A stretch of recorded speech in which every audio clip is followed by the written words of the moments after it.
Hello learners. तो आज हम लोग स्टाफ वेलफेयर इंस्पेक्टर एग्ज़ाम उसकी एमसीक्यू सीरीज़ में आरटीआई एक्ट के ऊपर बात करेंगे। इम्पॉर्टेंट एक्ट है, छोटा एक्ट है और भी कई एग्ज़ाम्स में आता है। सीधे हम लोग सवाल पे चलते हैं। When did the RTI act come into force? तो अब पहला ऑप्शन तो क्रिटिक मत कर दिएगा, ट्रैप है ये। आरटीआई वॉज इनैक्टेड ऑन 15 जून, ठीक है, 2005, बट ये फोर्स में आया था 12 अक्टूबर को। ठीक है, 12 अक्टूबर को आया था, ये ध्यान रखिएगा।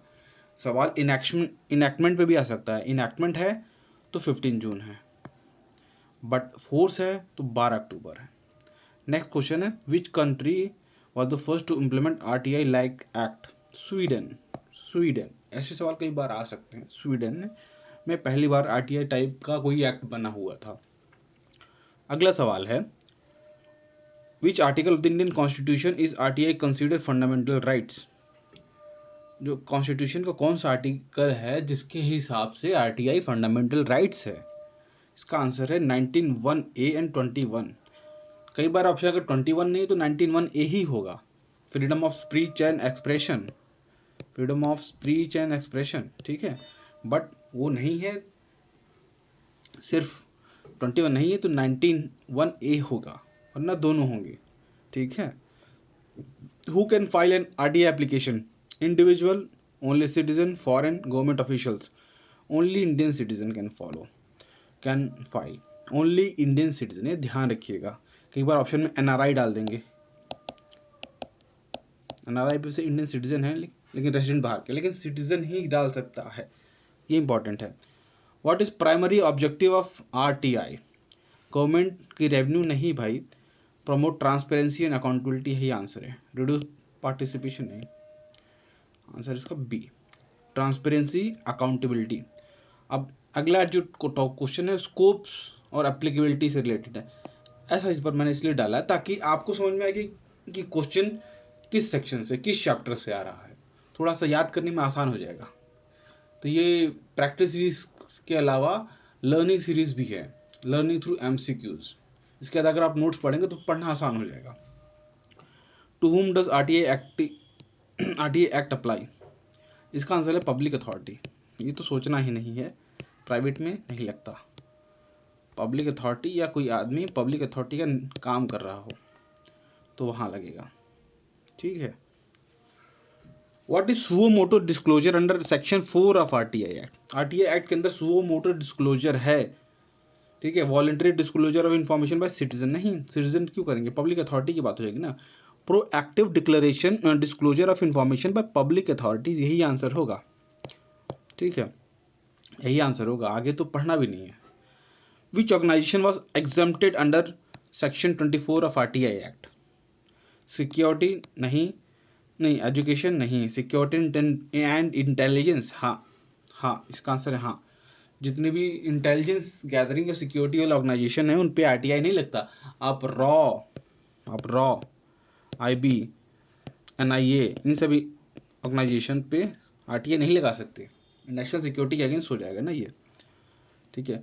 What is exception to the exemption of intelligence agency under section 24? एक एक्सेप्शन भी है इसमें, वो क्या है? Information related to national security तो बिल्कुल नहीं दे सकते। Information related to corruption and human rights violation, ये ठीक लग रहा है बट आगे पढ़ते हैं हम लोग। Information related to personal data नहीं, information related to financial transaction नहीं, आंसर इसका B. Which act was repealed by RTI? इसका है फ्रीडम ऑफ इंफॉर्मेशन एक्ट, 2002 को रिपील करके आरटीआई लाया गया था। ऑफिशियल सीक्रेट नहीं, सेकंड आंसर। एविडेंस तो नहीं, आईपीसी नहीं, तो अभी भी चल रहा। देखिए ऑप्शन ऐसे भी मैं डाल देता हूँ ताकि आप लोग, और पेपर में भी आएंगे, जुडिशरी से लेके जितने भी एग्जाम है, स्पेशल एग्जाम से लॉक्स के, उसके पेपर में से ऑप्शन आते हैं। क्योंकि टफ ऑप्शन बनाना जो ज़्यादा रिलेवेंट और ट्रिकी और टफ है, बहुत टफ है ऐसे बनाना। तो दो ऑप्शन तो टफ बनाते हैं, दो ऐसे डाल देते हैं। आपको कई बार हंसी भी आती होगी कि ये क्या डाल दिया। अगला सवाल है पीआईओ से रिलेटेड है। Who is responsible for providing information under RTI act? आप आरटीआई डालते हैं, जैसे मैंने यूपीएससी के अगेंस्ट आरटीआई डाला था, ठीक है। तो वहाँ के PIO ही रिप्लाई करते हैं उसमें, पब्लिक इंफॉर्मेशन ऑफिसर। आंसर इसका B. What is time limit for responding to RTI request in general cases? 30 days. 30 days है, सिंपल फॉर्म, सिंपल सवाल, 30 डेज, 30 डेज। अगला, what is time limit for responding to RTI request concerning life and, देखिए life और public liberty की बात है, अगर किसी को रिस्ट्रेन कर दिया गया, किसी की जान जा रही है, उस केस में 48 आवर्स के अंदर आपको RTI का रिप्लाई करना पड़ेगा, जनरली 30 डेज है। आंसर इसका बी। अगला, what is penalty for refusing to accept RTI है? जैसे RTI आपने रिक्वेस्ट डाल दी, मान लीजिए, ठीक है, मान लीजिए SDM ऑफिस पे डाल दिया आपने, अगर वो आपके रिक्वेस्ट को एक्सेप्ट नहीं कर रहे हैं, ऑफलाइन अगर आप डाल रहे हो या ऑनलाइन डाल तो उसका कोई रिप्लाई नहीं दे रहे हैं, तो उसकी पेनल्टी है 25,000। काफ़ी पेनल्टी है, तो इसलिए भी वो मजबूर हैं देने के लिए answer. What is penalty for dealing information beyond deadline? जो डेडलाइन है मतलब 30 डेज का, उसको आप कर रहे हो तो भी है ये। बट फिलहाल ना जो अमेंडमेंट आया था 2019 में, उसके बाद ये सब चीज़ों को डाइल्यूट कर दिया गया है। हाँ, लीगली ऐसा ही है, प्रैक्टिकलिटी में थोड़ा सा अलग है। अगला है एक्सेप्शंस एंड एग्जेम्पशंस, ये चैप्टर है। अब ये लिखा नहीं होगा लेकिन सवाल आएंगे, जैसे सेक्शन 8 है उसमें बहुत सारा है ये ना, सेक्शन 8 में ही दिया हुआ है एक्सेप्शंस, और भी देखो हमने बताया कि 24 में भी है, लेकिन मेन 8 है पब्लिक ऑफिसर वाला, वो इंटेलिजेंस वाला तो अलग चीज़ है। Which section of RTI list exemption from disclosure? Answer है इसका सेक्शन 8, इंपॉर्टेंट है बहुत। Which type of information is exempted under? ये भी इंपॉर्टेंट सवाल है, हो सकता है आ जाइए सवाल, कई एग्जाम में आया ये सवाल। तो कौन सा इंफॉर्मेशन एग्जेम्प्टेड है यहाँ पे? Information related to public interest नहीं, इसका क्या मतलब? इंफॉर्मेशन अफेक्टिंग नेशनल सिक्योरिटी, ये है गवर्नमेंट पॉलिसी। देखिए इसके अलावा और भी है, नेशनल सिक्योरिटी भी है, पर्सनल इंफॉर्मेशन है बहुत ज़्यादा लेवल की ना, कि आपने वाले की आपकी सैलरी कितनी है, आपकी कितनी बीवी बच्चे हैं, किसी ऑफिसर से पूछ लिया, मान लो आपने DM को RTI लगाई, कितने बच्चे हैं, गहना कहाँ रखा, तो वो अलाउड नहीं है। पर्सनल इन्फॉर्मेशन इस लेवल की नहीं देनी इनको, नेशनल सिक्योरिटी भी है तो भी नहीं देनी। अगला है, are personal detail exempted on RTI? हाँ ठीक है, जो ऊपर हमने डिस्कस किया था, यही आंसर इसका। हाँ, पर्सनल डिटेल क्यों दोगे आप? Are cabinet papers exempted under RTI? हाँ हाँ, वो भी कुछ एक्सेप्शन में आते हैं। खैर ये सवाल नहीं आएगा, बट अगर आ गया तो समझ जाना। What happens if information disclosure में endanger someone's life? It must be disclose, it is exempted under section 8। वही पर्सनल इन्फॉर्मेशन है, उससे पता चलेगा वो घर कहाँ रहता है, बीवी बच्चे कितने, ऐसा कुछ है तो उसकी लाइफ को डेंजर हो सकता है, पर्सनल भी डेंजर भी, और भी कई टाइप के डेंजर हो सकते हैं, तो वो एग्जामिशन में आ जाएगा। अगला है CIC, ये भी इंपॉर्टेंट है। CIC जैसे PIO होते हैं, उसके बाद CPO होते हैं, उसके बाद CIC आते हैं, तो ना ये बहुत ही बड़ी ऑर्गेनाइजेशन है, सबसे बड़ी ऑर्गेनाइजेशन है information commission, central information commission. तो इसके बारे में अक्सर सवाल आते हैं। तो इनको अपॉइंटमेंट कौन करेगा? प्रेसिडेंट ऑफ इंडिया करेंगे। बाकायदा एक पैनल बैठता है, इसमें प्राइम मिनिस्टर होंगे, लीडर ऑफ अपोजिशन होंगे, और भी लोग होते हैं, वो भी इंपॉर्टेंट है, आगे सवाल हम उस पर भी कर सकते हैं। फिलहाल अपॉइंटमेंट अगर एक वर्ड का क्वेश्चन है कि किस कौन करता है, तो प्रेसिडेंट करते हैं। Who recommend the appointment of CIC? देखिए आगे ना सवाल, ये आ गया सवाल। A committee comprising of PM, leader of opposition and union cabinet minister. This is important. This is important too, लेकिन सिंपल है, ये ज़्यादा है क्योंकि अब भूल जाओगे कि इसमें कौन कौन से।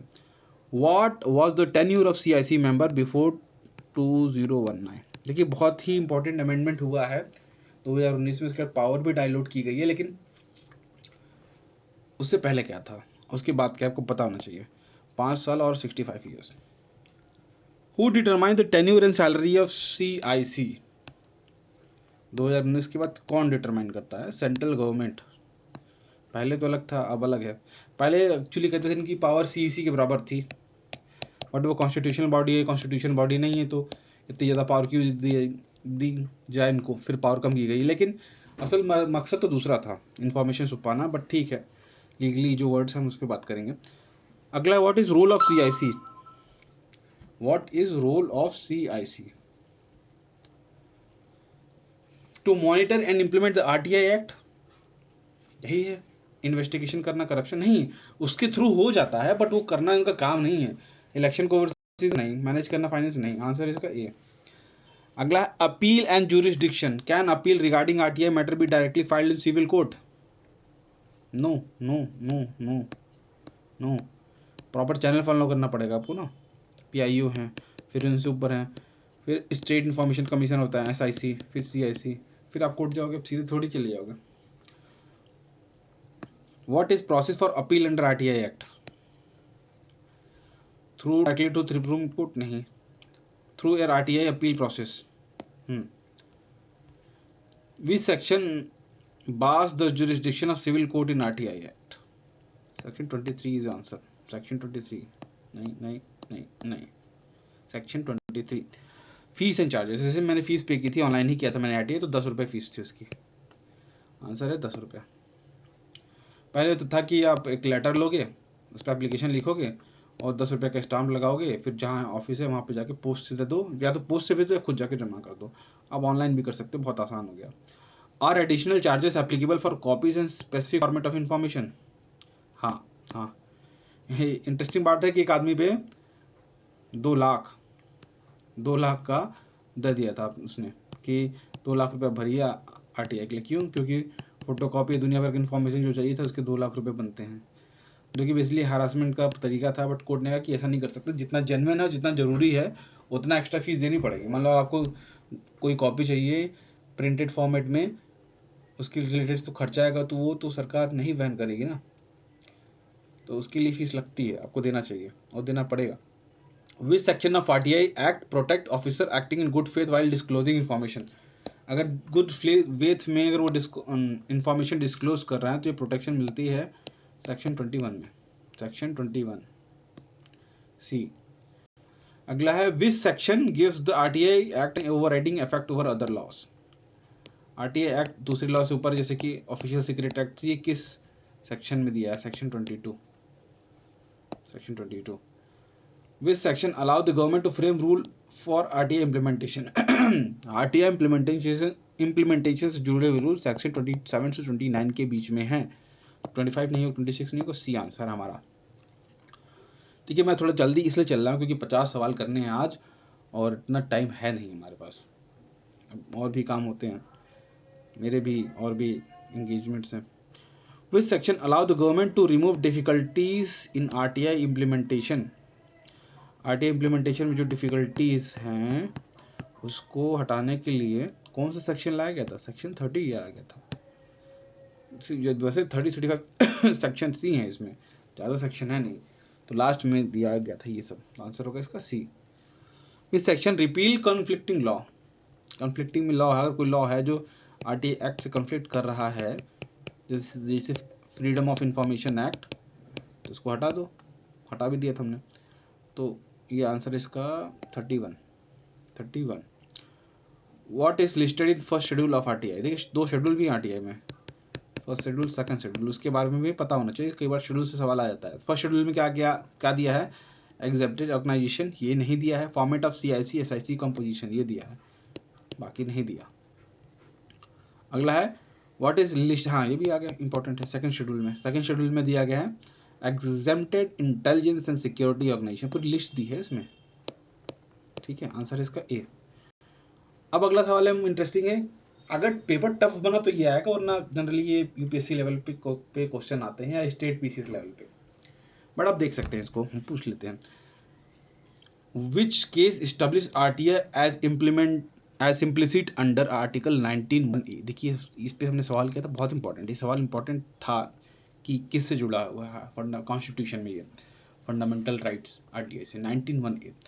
बट किस केस से आया था ये राजनारायण केस से आया था।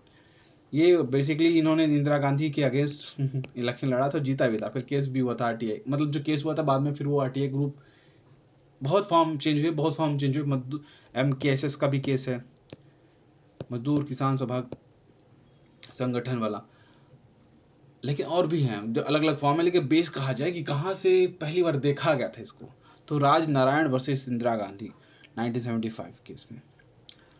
विच केस रीइंफोर्स्ड, देखिए पहला कौन सा था, फिर रीइंफोर्स कौन सा किया आरटीआई फंडामेंटल राइट्स आर्टिकल 21, ये है बहुत इंपॉर्टेंट केस, एसपी गुप्ता।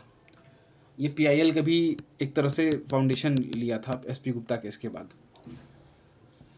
वो भी इंपॉर्टेंट एक्ट है, कुछ जगह आता है। What is the significance of freedom of press act 1776? It was the first RTI like act implemented in Sweden. यही आंसर है। स्वीडन, हमने बात की थी ना एक सवाल में कि स्वीडन है पहली कंट्री जहाँ पे RTI लाइक एक्ट आया था। ठीक है, अगला सवाल है एग्जामिशन के ऊपर।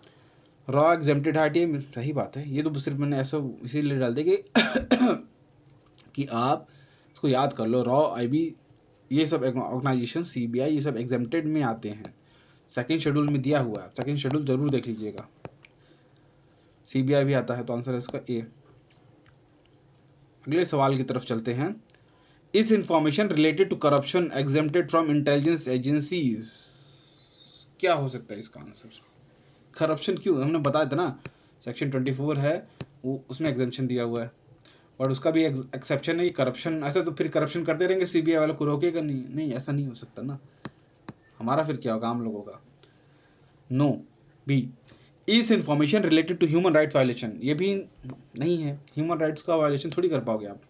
जैसे इसे इंडिया केस नहीं, उसे आबू गरीब जेल थी जब इराक पे वॉर हुआ था, उसका USA का। आबू गरीब जेल में उनके साथ सेक्सुअल एक्सप्लॉयटेशन होता था, तो इनडायरेक्टली अंदर से किसी विसल ब्लोअर ने बनाया कि जितने भी कैदी हैं उनके साथ अमेरिकन सोल्जर्स ये कर रहे हैं, जो कि पूरी तरह से गलत है ना। आप ये ऐसा थोड़ी कर सकते हो, किसी का ह्यूमन राइट्स ही छीन लोगे। This is not allowed in any case in any country जहाँ पे डेमोक्रेसी है, लॉ है। No no no.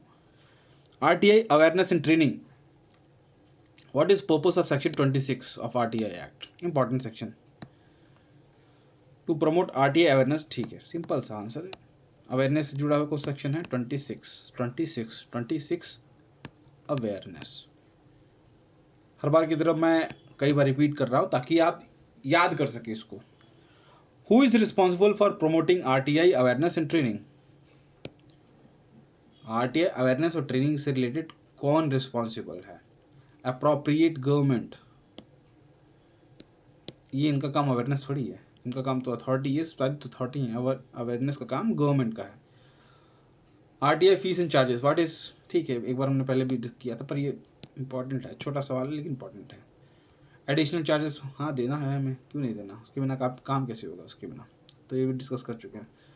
अगला सवाल, RTI and other laws, which law does the RTI act override under section 22? हमने बात कर चुके हैं इस पे, नहीं किए हैं। RTI एक्ट किसको देख के बनाया गया था? RTI आने के बाद कौन सा रिपील हुआ था? Freedom of information act. ठीक है, ये सवाल अलग है, किसके ऊपर पावर है बेसिकली। जैसे डॉक्ट्रिन ऑफ एक्लिप्स होता था कॉन्स्टिट्यूशन में, एक लॉ बना है और उससे कोई सुपीरियर लॉ है तो वो लॉ इनवैलिड नहीं हो जाएगा बट सुपरसीड कर जाएगा। तो ऑफिशियल सीक्रेट एक्ट लागू होता है लेकिन RTI सुपरसीड कर देती है, RTI की प्रेफरेंस ज्यादा है उसके ऊपर। तो आंसर इसका B। ये हमारा लास्ट सवाल है, इसके बाद आप और पढ़ाई करिए, मैं भी अपना काम करता हूँ। ठीक है, which section of RTI act bars jurisdiction of civil court? Section 23। Section इसी पे हमने एक बार सवाल कर चुके हैं, इंपॉर्टेंट है, दोबारा करना पड़ता है। ठीक है, सेक्शन 23, 5 बार तो मैं लिख रहा हूँ। ठीक है, इस तरह से आपका RTI खत्म हो गया। आपको पसंद आई तो वीडियो लाइक करिएगा और दोस्तों सब्सक्राइब कर दिए, थोड़ा मेरा भी मोटिवेशन रहेगा और इसको बनाने का। मेरे और भी कुछ एग्जाम्स हैं लेकिन मैंने सोचा कि कम से कम ये सीरीज़ पूरी कंप्लीट कर दूं, हो सके तो PYQ सीरीज़ भी बनाना इसके बाद नोट्स, ताकि आप SWI का एग्ज़ाम अच्छे से दे क्लियर करें और कट ऑफ जो भी है आपकी 60-65 जो रहेगी अलग अलग जोन में अनरिजर्व की, उससे 10 नंबर एक्स्ट्रा लाएँ, 70+ लाएँ और बिना किसी फीस, बिना किसी कोर्स ज्वाइन किए हुए। मैं कोशिश यही करूँगा कि शायद अगर मैं कंप्लीट कर पाऊँ तो आप ये कर लेंगे तो कोई कोचिंग, कोई टेस्ट सीरीज की ज़रूरत नहीं पड़ेगी। 1000 सवाल, लगभग 1000 सवाल से ज़्यादा हम करेंगे डिस्कस, फिर आपको कहाँ ज़रूरत पड़ेगी कोई टेस्ट सीरीज ज्वाइन करने की। इसके बाद आपको बस बेयर एक्ट पढ़ना है, अपना बेयर एक्ट पढ़ना है, उसको रिवाइज करना है, फिर उसके बाद जब GS, मैथ, रीजनिंग, इन पर फोकस करिए, 50 सवाल वो भी हैं। ठीक है, तो अच्छा लगा मुझे पढ़ाते हुए, आपको पढ़ते हुए अच्छा लगा तो कमेंट करिएगा और लाइक कर दीजिए, थोड़ा सा वो हो सके सब्सक्राइब कर दीजिए, नया चैनल है, सब्सक्राइब कर देंगे तो मुझे मोटिवेशन मिलेगा आगे बनाने में। ठीक है, गुड बाय।